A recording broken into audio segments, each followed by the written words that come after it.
북한에서 고기잡이 나갔다가 러시아 감옥까지 갔다고요? 네, 그런데 지금은 한국에서 살고 있습니다. 상상도 못했던 인생 스토리 오늘 직접 들려드립니다. 지금부터 시작합니다. 네, 시청자 여러분 안녕하십니까? 그 2018년도에 북한을 나왔다고 합니다. 그리고 특이한 케이스로 탈북에 성공한 우리 따끈따끈한 20대 아주 젊은 청년입니다. 우리 본인 소개 부탁하면서 우리 정식 영상 출발하도록 하겠습니다. 안녕하십니까. 반갑습니다. 저는 2018년 탈북해서 지금 2022년에 대한민국에 입국한 최준혁이라고 합니다. 네, 반갑습니다. 반갑습니다. 근데 올해 정말 아주 비밀이 아니라면 나이가 어떻게 되시는지? 저 지금 20대? 네, 28살이요. 굉장히 어리죠. 네. 근데 여러분, 이 친구가 어디로 탈북해 왔냐면요. 어디로 탈북해 오셨죠? 러시아요. 러시아로 탈북해 왔답니다. 자, 이렇게 기막힌 스토리는 우리가 뒤쪽에서 좀 알아보실 거고, 먼저 북한에서 어디서 태어나서 어느 지역에서 출발해서 왔는지 그게 궁금하지 않습니까? 그래서 기본적으로 어디서 태어나서 어디서 살다가 요렇게부터 시작하면 좋을 것 같습니다. 알겠습니다. 저는 이제 함경북도 청진시에서 태어났고요. 어린 시절 고등학교 중퇴를 하고 이제 아빠가 돌아가시면서 이제 그 전에는 이제 아빠가 계실 때는 아버님이 계실 때는 이제 뭐 아버님이 이제 장사를 해서 북한 말로 이제 달래기라고 하죠. 그래가지고 가정이 먹고 살았는데 이제 뭐 어렵게 엄청 힘들게 살 정도는 아니고 아빠가 계실 때는 이제 먹고 살 수는 있는 정도였거든요. 근데 이제 아빠가 돌아가시면서 이제 가정적인 어려움이 생기면서 제가 고등학교도 중퇴하게 됐어요. 그 다음에 이제 제가 집안에 가장이 됐으니까 또 저 어머님이 혼자 있는 게 아니고 삼촌이랑 사촌 동생이 이제 같이 살게 된 거예요. 한 집에? 한 집에 두 가정이 살게 된 거예요. 삼촌 하면 아빠의 남동생입니까? 아니, 엄마의 동생이요. 엄마의 동생. 네. 그렇게, 근데 이제 삼촌 같은 경우도 그 몸이 안 좋아가지고 이제 어려웠던 상황이고, 일을 할 수 없는 상황이고, 이제 사촌 동생이 있는데 걔도 이제 어리니까 뭘 할 수도 없고, 어머니는 이제 대외 능력이 없고 이제 뭐 활동 능력이 없다 보니까 제가 이제 가정 살림에 뛰어든 거죠. 그런데 제가 우리 주혁 씨의 이야기를 들어보니까 본인이 지금 생활선선에 나서서 일을 하기 위해서 노력했다 했잖아요. 네네. 아버님이 생각보다 일찍 돌아가셨네요. 네, 엄청 일찍 돌아가셨습니다. 이게 북한에서는 여자만 장사를 하고 여자만 가정 생계를 유지한다고 들었는데 특이하게도 제가 들었던 분 중에 아주 희소하게 남자가 장사를 해가지고 가정을 먹여 살렸던 집, 그 특이한 케이스가 우리 최주혁님의 가정의 어떤 이야기인 것 같습니다. 네. 대부분 다 엄마가 생계를 유지하잖아요. 그렇죠. 네네, 북한에서는 대부분. 자, 그러면 그 가장 기억에 남는 북한에서의 일상은 어떤 모습이었습니까? 뭐 먹는 거라든가 본인이 어떤 사회생활 하기 전에 고등학교를 중퇴할 때 그때 당시 집안 형편이라든가 왜 학교 다니지 않고 중간에 그만두게 된 어떤 동기가 있지 않겠습니까? 있죠. 이제 그때 당시 이제 아빠가 이제 병이 들면서 일을 할 수 없게 되고 일반 병이 아니라 마음 아픈 얘기지만 이제 정신병이거든요. 이제 몹쓸병에 이제 걸리셨는데 북한 사회가 뭐 사회주의라고 해가지고 뭐 무료 교육에 뭐 무료 의료 서비스라고 하는데 말이 그렇지 일단은 큰 틀에서는 그렇지만 세부적으로 들어가게 되면 이제 내라는 게 엄청 많거든요. 그렇죠. 뭐 네. 꾸리기 사업부터 시작해서 뭐 각종 여러 가지 뭐 내라는 게 너무 많고 가정 부담이 엄청 많죠. 가정 부담이 엄청 크거든요. 근데 이제 아버님이 돌아가시기 전에 이제 병이 드시니까 수입이 없으니까 그런 거 내기가 힘든 거예요. 근데 이제 그냥 못 내면 이제 그걸로 꿈 맞추는 게 아니라 망신 주잖아요. 이제 학교에서 그렇죠. 이러 세워놓고 왜 안 냈냐고 가서 집에 가서 뭐 내야 될 걸 가져오라고 이제 막 그렇게 하니까. 그러니까 이제 고등학교 시절이라 그래도 이제는 부끄러움을 알고 뭔가 또 남녀가 같이 이제 학교를 다니잖아요. 네. 그러니까 되게 그런 부분에서도 이제 여러 가지가 복합적으로 겪이면서 학교는 못 다니게 됩니다. 자, 그러면 잘 그만두셨습니다. 거기서 다녀봤자 맨날 김일성 원수님 고맙습니다. 설탕으로 수류탄을 만들고 이런 거 왜 뭐가 더 필요하겠습니까? 아버님이 돌아가신 후에 어떤 일을 하게 됩니까? 이제 제가 처음으로 아버님 돌아가시기 전에 아버님이 이제 정신병에 걸려 있을 당시에 먹고는 살아야 되고 하니까 제일 처음으로 시작한 게 이제 청진이 바닷가 주변이잖아요. 네. 동해. 그 주변에 일단은 그 바닷가에 제가 직접 가가지고 잠수하는 사람들한테 가서 미역을 네네. 띄워와요. 거기서 예, 싸게 이제 뛰어와가지고 그럼 잠수하는 사람들이 미역을 건진 거를 그걸 가져다가 다시 네. 대파는 거예요? 대판 거죠. 엄마랑 같이 해서. 제가 그때가 고등학교 1학년 때예요. 그럼 몇 살입니까? 그때가 기껏해 15살? 16살. 16살. 그러면 그렇게 해서 뭐 미역을 떼다가 이쪽 다른 지역에다 팔면 돈은 좀 되던가요? 얼마 안 되긴 하는데 그래도 괜찮았어요. 뭐 그래도 일당 북한 돈으로 얘기하면 한 10,000원 정도는 됐던 것 같은데 그 정도면 이제 쌀 2kg 살 수 있을 정도는 됐거든요. 근데 되는 날도 있고 안 되는 날도 있고 제일 처음으로 시작한 게 그거였고 그 다음에 그걸 하다가 미역철이 이제 지나면 2월, 3월, 4월 초까지 나오는데 그 다음부터 미역이 세지니까 질겨서 못 먹어요. 아, 그렇구나. 네. 그 다음에 이제 또 농장에 가가지고 뭐 양배추라든가 이런 것들 띄워가지고 또 판매하는 그런 일을 하다가 그게 돈이 얼마가 안 되는 거예요. 안 될 때도 많고 그래서 엄마랑 같이 17살에 낙산이라고 있어요. 아, 나 들어봤어요. 사금 캐는 것이거든요. 이렇게 라진 쪽으로 네, 들어오는 라진 데 쪽으로 있죠. 들어가는 데네요. 방진. 네, 맞습니다. 네, 방진촌에. 련진 뭐 있는데. 낙산에 들어가가지고 사금 캐러 들어간 거예요. 사금 캐러. 네. 거기 금은 좀 있습니까? 사금을 캐는데 그렇게 이제는 다 파먹어가지고 그쪽도 예, 많이 못 캐는 것 같아요. 그때가 17살이었는데 그 전까지는 이제 아빠의 밑에 가서 그때 당시에 제 생각에서는 세상에 부름 없어라고 생각하고 살아가고 있었거든요. 그때 당시에는 뭐를 했다고 세상에 부러웠다고 그냥 이제 북한에서 이제 교육을 하기 전 그 노래도 있듯이 뭐 세상에 부름 없어라의 노래도 있잖아요. 저는 그런 줄 알았어요, 진짜. 부모님이 하늘처럼 뒤에 있으니까 예. 그냥 따라다니면서 그때는 내가 그냥 따라다니면서 할 어떤 몫만 하면 되니까 예. 별로 세상에 대한 고민과 예, 삶에 대한 그런 게 고민이 없었어요. 없었다는 거죠. 예, 없었어요. 근데 아빠가 딱 돌아가시면서 이제 그런 어려움을 겪게 되고 이 낙산이라는 게 그냥 이제 들어가서 일반적인 일을 하는 게 아니라 불법이잖아요. 금 캐는 게. 거기서 그 북한 이제 그 안전부라고 해야 되나? 네. 그쪽에서 돌아요. 네네. 계속 그 순찰 돌아요. 근데 이제 그 순찰을 돌 때 들키게 되면 다 뺏기잖아요. 그리고 또 이제 거기 들어가는 사람들 다시 또 제 고향으로 또 추방을 시켜요. 보내버려요.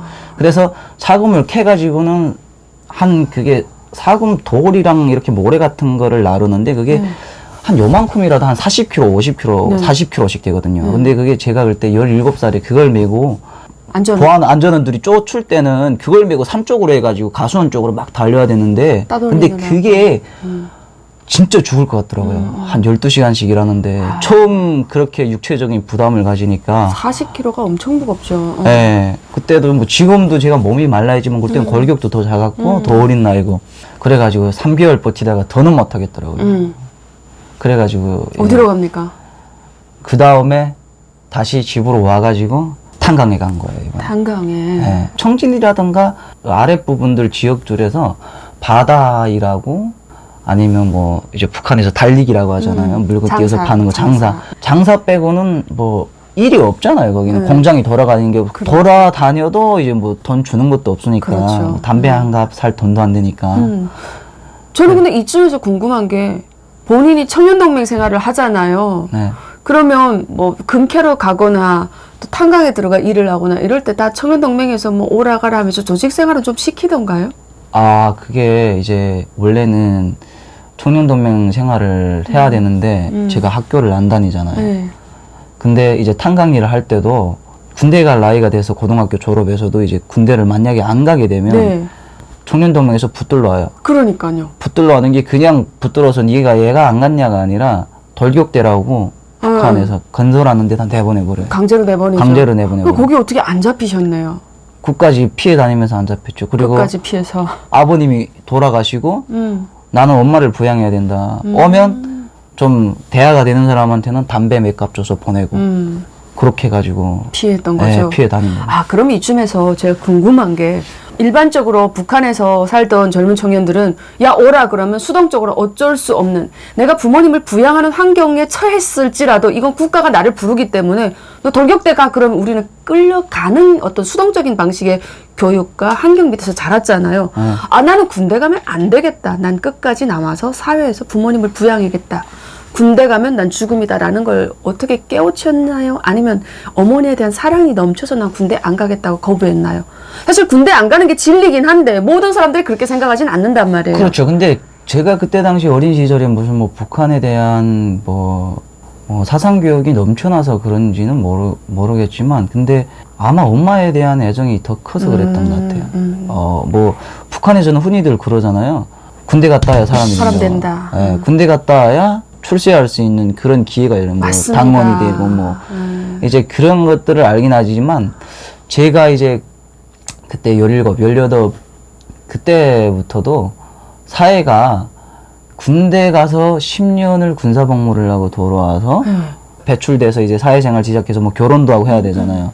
군대 가서 입당해서 당원이 돼서 돌아오는 남자랑 사회에서 기본적인 사회 그 밑바탕을 이제 갖춰놓고 이제 사는 사람, 시작하는 사람이랑 그게 이제 분류가 좀 달라지기 시작했어요. 그때. 그게 보였어요? 그때 벌써? 예, 시절에? 그때부터 그 시작이 보였어요. 와. 이제 여자들이 남자를 결혼할 때도 상대를 뭐 입당해서 뭐 부모님이 이제 엄청 뭐 하력이 있으면 괜찮은데 그 정도가 아니면 차라리 사회에서 군대 안 가도 예, 자기 할 모든 걸 갖춰진 사람, 오히려 그런 사람을 더 선호하는 상태여가지고 돈이라도 좀 네, 벌고 돈이라도 더 모아놓고 예, 기초가 좀 있어서 기초가 있어서 예. 나를 먹여 살릴 수 있는 조금의 어떤 능력이 있는 사람이 군대 가서 정신 섭기하고 온 사람보다는 사회생활한 사람이 더 눈이 반짝반짝 굴러간다는 그렇죠. 것은 예. 여자들도 감각적으로 이거를 예, 알았던 세대다. 그렇죠, 예, 그렇죠. 벌써 15년 전에 요때요 트렌드가 이렇게 네. 바뀌었다는 겁니다. 제가 물어보는 말도 그 말입니다. 보통은 저희 때만 해도 야, 너 군대가 그러면 엄마가 있어도 부양의 의무가 있어도 국가가 부르니까 엄마 이러면서 울면서 다 군대 끌려가는 자포자기한 심정으로 국가에 충성했던 그런 세대란 말이죠. 그렇죠. 근데 아마도- 이게 바뀌어져가지고 상당히 놀라워서 제가 물어봤어요. 예, 아마도 그때 당시에도 저도 모르게 나의 머릿속에 그런 생각들이 들어 있었던 것 같아요. 예. 잘하셨습니다. 예. 자, 그렇게 돼서 어떤 계기를 통해서 배 타러 가셨습니까? 일단은 제가 할 수 있는 일들이 그때 돈을 많이 벌 수 있다고 생각한 일들이 주변 아는 사람들을 통해서 이제 탄광 일을 시작을 했었는데, 그게 탄광 일은 이제 겨울에는 하기가 좋아요. 근데 여름에는 북한에서 이제 함경북도 청진이라든가 동해 쪽에 있는 그쪽 지역들이 네. 고기잡이를 해서 오징어 잡이를 해서 돈을 굉장히 오징어 목돈을 많이, 벌어요. 예. 잡죠. 예, 오징어 잡아서 목돈을 벌어요. 뭐 휴대전화도 살 수 있는. 네. 그 정도의 수입이 오직 배 타야만이 목돈을 벌어가지고 내 집도 살 수 있고, 예, 뭐 따고다라고 북한 핸드폰도 살 수 있는 거예요. 그래서 나도 한번 도전해본다 하고 이제 시작한 거죠. 나도 좀 내 집을 저희 집이 있었는데 아빠가 돌아가시면서 너무 어려워가지고 집도 다 팔은 거예요. 먹고 살기 힘드니까. 예, 먹고 살기 힘드니까 엄마는 능력도 안 되고 저도 어리고 하니까. 그래서 이제 배를 타게 된 거죠. 큰 마음 먹고 나도 한번 좀 뭔가를 해보겠다. 그러니까 그게 돈이라는 겁니다. 결국 옛날에 제가 넘어올 때도 뱃사공한테 시집갔다 그러면 잘 갔다라고도 또 얘기하거든요. 왜냐면 그 여자는 조금 그래도 남편이 배를 타가지고 뭐를 가지고 오면 여자는 집에서 낙지 피른다고 그러죠. 말리기도 네. 하고 이런 부업을 해서 부부가 같이 합심하면 되게 잘 사는 집들이 많았단 말이죠. 그게 어찌 보면 부러움의 대상이 되기도 했는데, 너무 뭐 무역을 하거나 돈 버는 사람보다 너무 북한에서 양질의 일자리가 너무너무 없으니까 사람들이 그쵸. 아직까지도 배를 타는 사람이 인기 있는 그 배우자의 후보군에 올라 있다라는 이런 것도 우리가 알 수 맞아요. 있는 부분이네요. 네, 맞아요. 아, 그러면 누구나 다 배 타겠다 하기 때문에 사실 그것도 타기가 어려웠을 것 같은데요. 이제 젊은 사람들을 많이 선호를 해요. 북한에서도. 왜요? 탄광일이든, 그, 바다일이든, 배 타는, 왜 젊은 사람들을 선호하냐? 젊은 사람들은 일단은 힘이 있고, 나이도 어리고 하게 되면 이제 뚝심이 있고, 이게 뭐랄까? 좀 겁대가리가 없잖아요. 네. 그럼 바다일이 되게 그 칠성판 둥에 쥐고 나간다고 해요. 그렇게 얘기하죠. 이제 북한 바다 같은 경우도 이제 뭐 2, 30마일 그 연안에서 작업을 하는 게 아니고 그 공해상까지 나가고 공해상에도 오징어가 없어요. 왜 없냐면 뭐 날씨나 뭐 기후 때문에 없을 수도 있겠지만 중국의 이척두랄이라고 해가지고 네. 큰 배들이 걔네들이 두 대가 이렇게 자망물 구물로 이렇게 완전 바다를 밀수리 해버려요. 그 쓸어가는 거네요? 그거는 이제 뭐 낚시를 해서 잡는 것도 아니고 뭐 자망 조그맣게 하는 것도 아니고 아예 두 대가 이렇게 넓게 포위를 해가지고 아예 바닥부터 싹 쓸어가는 거예요, 오징어를. 씨를 말리네요. 아예 씨를 말려버리는 거예요. 아니 그러니까 북한 어부들이 잡을 고기가 없지 않겠습니까? 그러니까 잡을 고기가 없으니까 내가 처벌을 받을 걸 알면서도 이제 저도 러시아 넘어가게 된 계기가 기름 태우고 먹을 거 싣고 식량 싣고 바닷가에 나가고 돈 벌어보려고 나갔는데 자망 뿌리고 소리 하루 종일 기다려봤고 비출출 오는데 온몸이 다 젖고 그래봐야 안 오징어 잡혀요? 한 대박도 안 나오는 거예요. 이것도 안 나와요? 네, 야 진짜 알짜로 다 쓸어가네. 다 쓸어가는 거예요. 엄마야. 그 배 치여서도 또 엄청 죽어요, 걔네들. 왜냐하면 북한에서 이제 바다에 나가면 거의 다 목선이 되게 대부분 허술하죠? 많은데 허술한 데다가 제가 탔던 배도 뭐 7, 8m 정도밖에 안 되는데 근데 이제 불을 켜놓으면 그나마 이척들도 걔들도 인간들이니까 피해 가는데 북한에서는 같은 배 타는 사람들끼리 자망을 도둑질해요 또. 네. 자망이라고 오징어 잡겠다고 그물 뿌린 걸 또 도둑질을 해버려요. 도둑질해가지고 그 그물을 걷어가지고 네. 막 도망치는 거예요? 그러니까 밤에 이제 경비를 계속 서야 되는데 경비 서도 눈 깜빡할 사이에 자망이 막 1, 2마일씩 막 나가고 막 이렇게 해도 된단 말이에요. 네, 네. 길게 뻗으면. 근데 눈 깜빡할 사이에 그렇게 빨라요. 네. 배가 속도 빠른 애들은 그렇게 그걸 막 사람이 감시하고 있어도 자지 않고 교대로 감시하고 있어도 훔쳐가니까 아예 불을 꺼버리는 거예요.